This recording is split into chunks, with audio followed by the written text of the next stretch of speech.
দীর্ঘদিন পর বরগুনার উদ্দেশ্যে ঢাকা নদীবন্দর থেকে ছেড়ে যাবে এমভি শতাব্দী বাঁধন।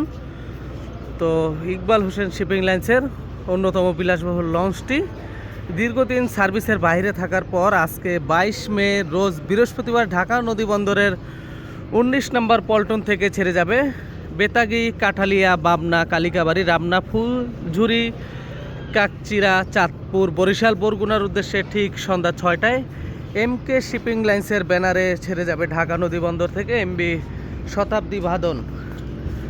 তো লঞ্চটি এখন থেকে নিয়মিত চলাচল করবে ঢাকা বরগুনা নৌ রুটে ঈদ উপলক্ষে। ঈদের পর আবারও হয়তোবা সার্ভিসের বাইরে চলে যেতে হবে লঞ্চটিকে। তো দেখতেই পাচ্ছেন আজকে ঢাকা নদীবন্দর থেকে বরিশাল, চাঁদপুর, বরগুনার উদ্দেশ্যে ছেড়ে যাবে এমভি শতাব্দী বাঁধন ঠিক সন্ধ্যা 6টায় ঢাকা নদীবন্দরের 11 নম্বর পল্টন থেকে। তো ভিডিওটি ভালো লাগলে অবশ্যই লাইক, কমেন্ট, শেয়ার করবেন। ধন্যবাদ সবাইকে। আসসালামু আলাইকুম।